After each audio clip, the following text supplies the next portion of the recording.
안녕하세요. 서산지역환경교육센터 권경숙입니다. 아시다시피 저희 지역은 천수만과 가로림만을 끼고 있어서요. 서해안에 중요하게 이동하는 새들이 많습니다. 그래서 서산태안 지역의 환경자원조사로 조류 모니터링을 진행을 하고 있는데요. 함께 진행한 이 과정에 대해서 설명을 하도록 하겠습니다. 목차는요, 저희가 왜 이거를 하게 되고 필요성이 뭔지, 그리고 방법은 어떻게 했는지, 그리고 저희가 한 3가지 꼭지로 발표를 해드리고 싶은데요. 우리 지역 서해안 연안에 이동을 하고 있는 이동성 조류에 대해서 한 꼭지를 짧게 말씀드리고, 그리고 봄, 가을에 갯벌을 이용하는 도요물대새에 대해서 조사한 기록을 발표를 드리고, 마지막으로는 저희가 3년 동안 조사를 했는데요. 매월 빠지지 않고 조사한 석지라고 하는 작은 저수지가 있습니다. 이 저수지에 새들은 어떻게 오는지 3가지 정도로 말씀을 드리려고 하고, 3번째에 포커싱을 좀 두고 말씀을 드리도록 하겠습니다. 아시다시피 우리나라 서해안은 아주 중요한 이동성 조류들에게 중요한 지역이고요. 그리고 조류는 환경지표종이라서 변화상 파악을 하고 싶은데 사실 전문조사원이 꾸준하게 어느 지역을 조사하기는 한계가 있어서요. 우리 지역에서 함께 활동하시는 선생님들과 활동가들이 시민 모니터링으로 진행을 하면서 좀 더 시민과학을 과학자들에게 좀 더 접목을 하던가 도움이 되면 좋겠다라고 생각을 했고요. 그리고 이런 것이 기반이 되어서 저희 지역에 좀 더 특수하고 우리 지역에 맞는 환경교육 프로그램을 진행할 수 있고, 또 활동하시는 분들의 역량도 강화할 수 있다라고 판단을 해서 진행하게 되었습니다. 그리고 우리 지역의 멸종위기종이나 주요종들이 아주 많은데요. 그 현황들을 좀 더 우리 눈으로 확인을 해보고요. 과학자들이 조사를 하게 되면 일정한 기간에만 조사하기 때문에 데이터가 누락되는 경우도 많습니다. 그래서 저희 조사들도 역량이 되면 그곳에 포함을 할 수 있고 도움이 될 수 있기 때문에 이런 것이 서식지 보존 정책에 반영이 될 거라고 생각을 하고요. 그리고 시민조사는 하면 할수록 정말 중요하다라는 생각이 들어서 이번을 계기로 해서 시민조사의 기반을 마련했으면 좋겠다. 그리고 아까 말씀드린 것처럼 지역마다 가지고 있는 특성이 다양한데요. 우리 지역인 서산 그리고 태안 같은 경우는 조류나 해양 쪽에 생태 자원들이 풍부하고 있기 때문에 이것을 활용하여 생물 다양성 보존과 자연 관리의 효율성을 기하고자 진행을 하게 됐습니다. 대상은요, 국내 서해안 연안에 이동하는 조류조사인데요. 한번 보시겠어요? 보시면 이게 참새처럼 작은 새인데요. 그냥 지나가면 뭔가가 휙 지나갔나 봐 라고 생각할 수 있는데, 애정을 갖고 살펴보다 보면 이렇게 아름다운 새들이 지나가고요. 이런 새들도 이동을 합니다. 그리고 바닷가에 놀러만 가거나 아니면 캠핑으로 가는 장소인데, 새들은 오랜 기간 우리나라를 이동하면서 지친 몸을 쉬어가는 갯벌이거든요. 그래서 사람과 자연이 함께 사는 공간에 대한 이해도를 높이는 것도 중요한 것 같고요. 그래서 이런 도요물대새 조사, 이동성 조사, 그리고 3번째 천승환 조사 3가지를 진행을 했습니다. 그리고 봄철 이동성 조류는 대부분 우리 지역에 4월 초부터 5월 정도, 말 정도까지 이동하기 때문에 그 기간에 다녔고요. 다행히 올해 같은 경우는 코로나로 인해서 활동들이 좀 많이 못했는데, 저희는 인원이 적고 소규모이기 때문에 초창기에 조용히 외부 활동은 할 수가 있어서 다행히 충실하게 봄철 이동성 조류를 좀 즐겁게 봤던 것 같고요. 그리고 봄, 가을 도요물대새 조사를 했는데 이거는 네이처링을 활용을 했고요. 봄철 조사한 것만 지금 정리돼서 오늘 발표를 하겠습니다. 그리고 참여하셨던 분들은 장기간 시민 모니터링을 평소에도 좀 하셨던 분들이고, 국립생물자원관이나 국립공원연구원 활동에 조사자로도 참여하셨던 분들이 있어서 함께 했고요. 그리고 서해안 갯벌이나 해안가, 그리고 저수지나 배후습지는 도보를 이용하기도 하고 차량을 이용하면서 조사를 했습니다. 그리고 장비로는 쌍안경과 필드스코피를 이용을 했고요. 결과는 대부분 저희가 야장을 가지고 다니는데 야장을 정리해서 엑셀로 작업을 하기도 하고요. 그리고 온라인 플랫폼을 통해서 이것들을 함께 공유하도록 이렇게 진행을 했습니다. 결과입니다. 먼저 서해안 연안의 이동성 조류에 대해서 살펴보자면 아시다시피 매년 물새들은 번식지와 월동지를 힘겹게 이동을 합니다. 왜냐하면 최적의 먹거리가 있는 곳 그리고 편안하게 번식할 수 있는 곳으로 이동을 하는데요. 이 지도는 그 9개의 도용물대새의 철새 이동 경로를 조사한 건데 이쪽 우리나라가 있는 이 지역 같은 경우는 동아시아 대양주 철새 이동 경로상에 속합니다. 그리고 우리나라가 세계 5대 갯벌에 속하고요. 서해안 갯벌은 70년대 이후로 거의 40% 이상이 간척이 되었습니다. 그래서 새들이 전체적으로 많이 줄고 있는데요. 저희가 이곳에 이동하는 새들을 정확하게 파악을 하면서 서식지 보존에 기여하는 역할을 좀 했고요. 그리고 말씀드린 것처럼 도요물대새의 생존에 필수적인 중간개척지가 우리나라 서해안 갯벌입니다. 그리고 람사르 해박과 같은 국제적으로 중요한 습지 기준을 상회할 만큼 많은 물새류가 우리나라 서해안 갯벌과 습지에 도래하고 있습니다. 함께 하시는 우리 환경교육센터 선생님들이 참여를 해서요. 저희가 천수만도 주로 가지만 이 시기에 해안 근흥면에 있는 신진도 그리고 서원면에 있는 계목항 그리고 원북면의 신들의 해변 남면의 낙원포 등을 주로 가서 탐조를 하면서 조사한 기록입니다. 매번 갈 때마다 종수나 개체수나 이런 것들을 조사하기에는 한계가 있습니다. 봄철은 좀 다양하고요. 그래서 그냥 봄철의 이동기에 볼 수 있는 새들을 사진으로만 좀 잠시 보여드리려고 하는데요. 이거보다 훨씬 더 많은 개체수가 이동을 했지만 사진을 전부 다 한 100여 종 정도 돼요. 그런데 이거를 다 보여드리기는 좀 어렵고 못 찍은 사진도 있기 때문에 몇 가지만 좀 보여드리면 평소에 보실 수 있는 곤질박이고요. 나중에는 이렇게 벌매들도 이동을 하기도 하고요. 검은 딱새가 제일 먼저 들어오고요. 바닷가에서는 가마오지 이런 친구들이 있는데요. 제가 이게 명확하게 딱 부러지게 봄철 이동성 조류의 패턴이 이렇습니다라고 확정을 하기에는 좀 어렵지만 저희가 2달 이상 그리고 올해뿐만이 아니라 제가 한 오랜 기간 동안에 서해안의 갯벌을 조사를 해봤을 때 좀 패턴이 있습니다. 그래서 패턴을 잠깐 설명을 드리자면 처음에는 이렇게 검은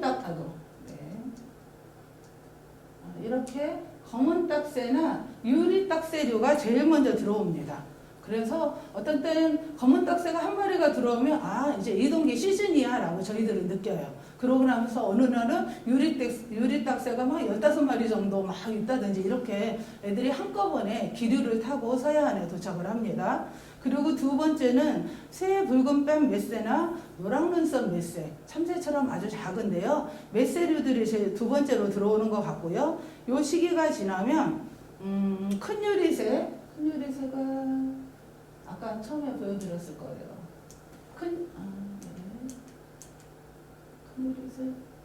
큰 유리새나 요런 새 유리새 그리고 노랑딱새나 아니면 흰눈썹 황금새 요런 애들이 한 3번째 정도로 들어오는 것 같고요. 4번째로는 노랑떼까치나 칡떼까치들이 들어오고요.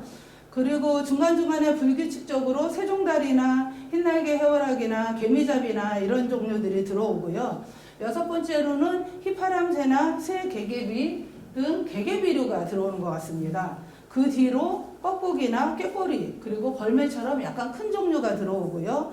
이어서 파랑새나 꾀꼬리 소리가 주변에 들리다 보면 맹금류가 옵니다. 붉은 뱁새나 이런 맹금류가 오면 이동 시기가 이제 거의 다 끝났다고 보시면 돼요.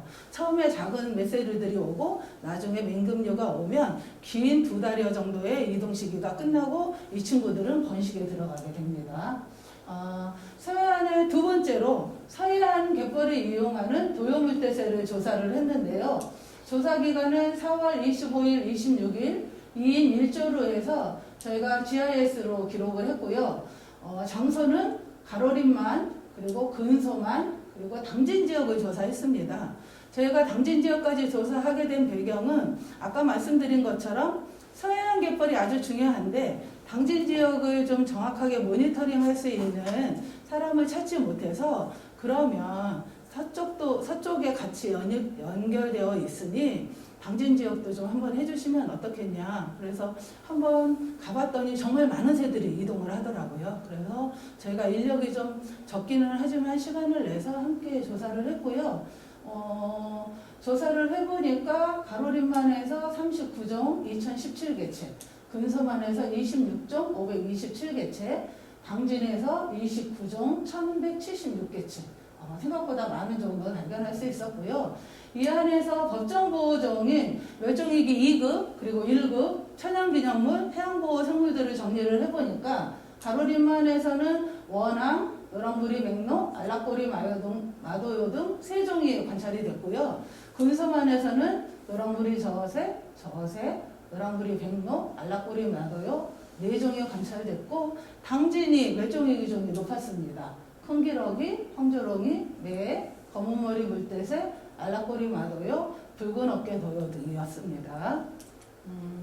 그리고 그 IUC 적색 목록으로 절멸 위급에 있는 CR 그리고 절멸 위기종, 취약종, 준위협종이 있는데요. 저희가 조사한 서해안 갯벌을 이동하는 절멸 위급종은 없었지만 IUCN 적색 조류 목록에 속하는 가로림에는 4종이 있었고 근서만에도 4종 38개체 그리고 당진 지역은 5종 292개체가 발견이 되었습니다. 저희가 지역마다 아시겠지만 네이처링 GIS로 하면 위도, 경도, 장소 이런 것이 다 표시가 되잖아요. 그래서 이 가로림 갯벌입니다. 지금 가로림에 여기가 황금산 앞이고요. 이렇게 갯벌, 그러니까 첫길은 이렇게 편하게 나와 있는데 조사를 하려면 저희가 정말 안쪽으로 들어갔다 나오고 또 들어갔다 나오고 이러면서 조사하기가 참 어려워요. 물대를 맞췄고 그리고 선생님들이 좀 분산해서 조사를 했고요. 조사한 기록들을 네이처링에 기록을 하니 가로림은 이렇게 조사가 되었습니다. 그리고 서해안 갯벌을 이동하는 좀 전에 말씀드렸던 도요물대새 중에 이 친구들 같은 경우는 이 친구는 청다리 도요인데 이 친구는 청다리 도요 사촌이라고 해서 아주 보기 귀한 종들입니다. 그래서 보이는 마도요, 장다리 물대새, 다양한 도요 물대새들이 갯벌을 이용하고 갯벌에서 갯지렁이나 게나 이런 것들을 먹으면서 우리 서해안에서 휴식을 취하고 그리고 한 열흘이나 아니면 길게는 보름 정도 먹이를 충분하게 중간 기착지로서 역할을 한 다음에 다시 이동을 합니다. 마지막으로 말씀드릴 곳은 석지 저수지인데요. 저희가 지역의 습지의 중요성은 많은 분들이 알고 계실 텐데요. 내륙 습지와 연안 습지가 있고요. 그리고 많은 동식물들이 습지가 제공하는 수분과 그리고 1차 생산에 영향을 받습니다. 그리고 도시화가 계속되고 있고 농지개간 등으로 인해서 결국 습지의 면적이 많이 소실되어서요. 20세기 이후 전 세계 습지의 50% 이상이 소실되었다고 합니다. 그런데 이 석지 저수지는 습지인데요. 여기가 저희가 조사를 하게 된 이유는 어떤 거냐면 여기서부터 여기가 지금 아파트가 아주 크게 형성되어 있습니다.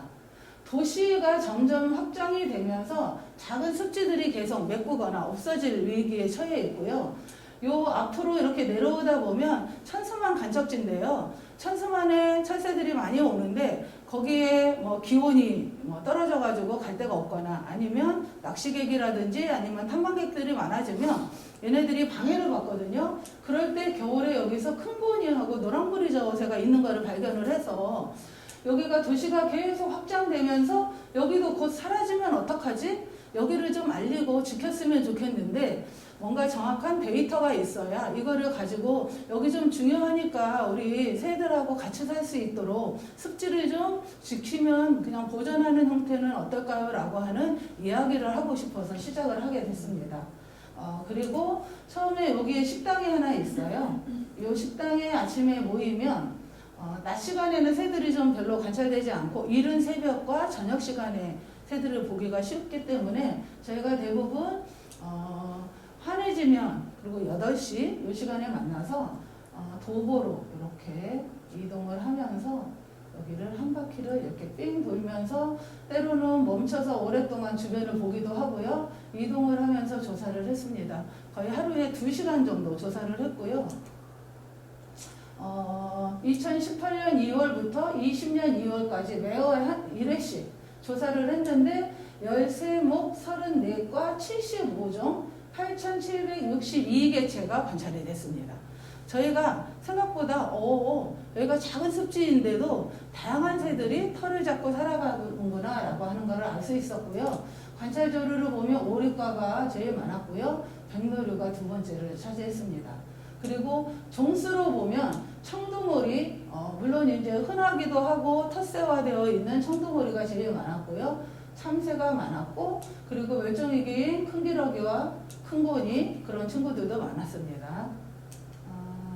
그리고 관찰 조류가 어떻게 도래했나 보니까 겨울철새가 26종으로 34.7%, 그리고 여름철새는 18종, 텃새가 20종 이렇게 조사가 됐고요. 빈도는 까치와 참새가 제일 많았습니다. 저희가 계절별로 조류한 것들을 조사한 거를 분석을 해봤습니다. 봄철 활동인데요. 저희는 봄을 3, 4, 5월로 생각했고요. 여름은 6, 7, 8, 그리고 가을은 9, 10, 11, 그리고 겨울은 12, 1, 2월이라서 때로는 빠른 달은 이렇게 두꺼운 파카를 입기도 하고요. 따뜻한 봄에는 이렇게 꽃이 피고 있죠. 이렇게 조사를 했고요. 아까 발표했던 당진에 계신 선생님들도 와 계셨고 멀리 이 친구는 대전의 학생이었는데요. 저희가 그냥 꾸준히 그러니까 중요한 새를 보는 건 아닌데 한 번도 거르지 않고 매달 조사를 하니까 아름아름 새를 처음 보고 싶은 분들은 나도 가보고 싶어 이래서 안산이나 서울에서도 오셨고 대전에서도 오셨고 감사하게도 다른 지역 선생님들도 한두 분 참여해서 지속할 수 있었습니다. 이 자리를 빌어서 함께 해주신 분들께 감사드리고요. 봄에는 11목 24과 45종이 관찰됐습니다. 넘어갈게요. 그리고 여름에도 이렇게 여기도 멀리에 계신 분들이 오셨고 비가 오는 날은 새가 적다 하더라도 우산을 쓰고라도 저희가 조사를 했고요. 이렇게 연이 가득 차게 됐습니다. 여름에는. 그리고 그 앞쪽으로 보면 이렇게 아파트들이 즐비하게 늘어선 모습을 볼 수 있어요. 여름에는 28종 580개체가 관찰이 되었습니다. 가을 조사 모습인데요. 가을에는 이렇게 논에 옆에 벼가 자라고 있고요. 가을에는 54종 1793개체를 관찰을 했습니다.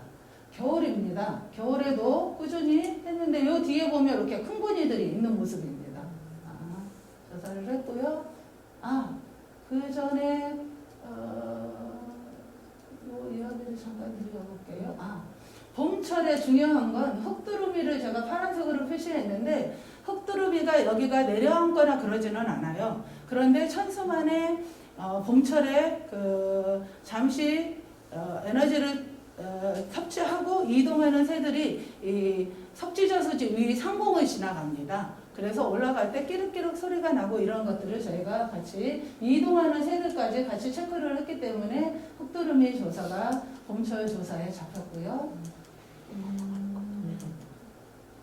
그리고 겨울철 조사고요. 그리고 사계절 정리를 해보니까 법정보호종이 생각보다 아주 많았습니다. 11종 2271개체가 관찰이 됐고요.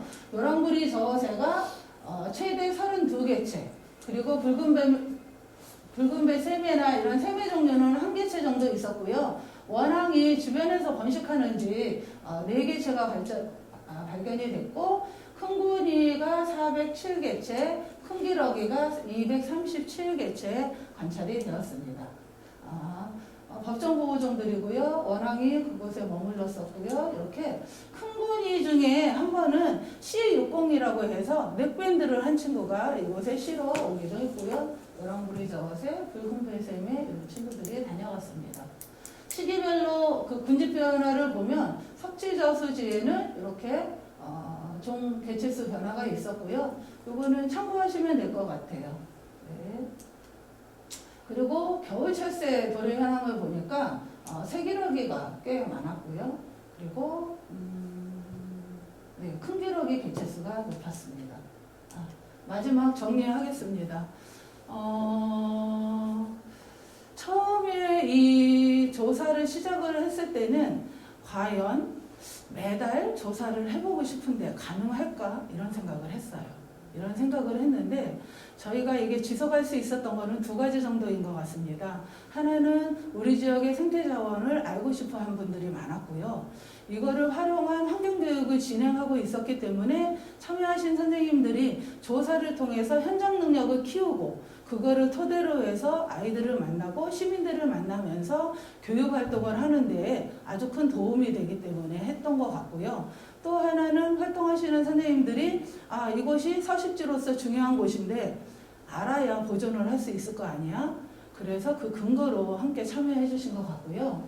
그리고 또 하나의 성과라고 생각하면 갯벌키퍼스가 그동안에 저희가 활용을 많이 안 했는데 이번에 갯벌키퍼스 새 사진은 갯벌키퍼스로 활용하기가 정말 어렵습니다. 사진 찍기도 어렵고 업로드도 하기도 많이 어려웠지만 그럼에도 불구하고 이번에 갯벌키퍼스에 등록하거나 이런 번거로운 과정들은 선생님들이 즐겁게 해주셨고 이 기록이 저희들한테 아주 중요한 자산이 된 것 같습니다.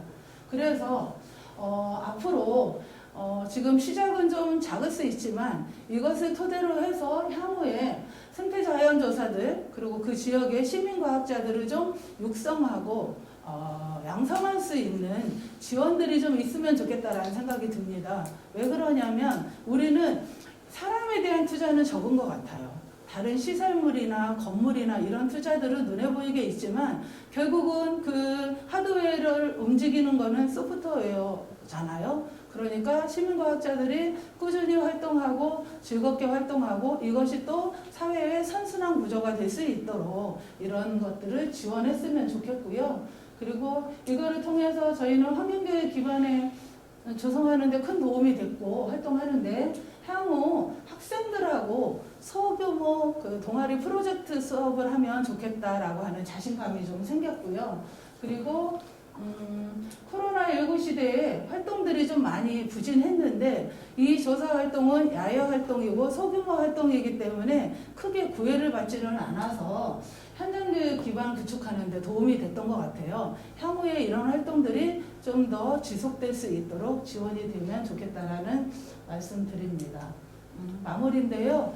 이 활동은 많은 분들이 함께 참여해 주셨기 때문에 가능한 일이었습니다. 함께 해주신 분들 감사하고요. 또 앞으로 이 새 말고도 저희가 조사하고 있는 시민과학 기반 구축을 하고 있는 조사들이 있는데요. 기회가 된다면 다른 내용으로 또 이 자리에 섰으면 좋겠습니다. 감사합니다.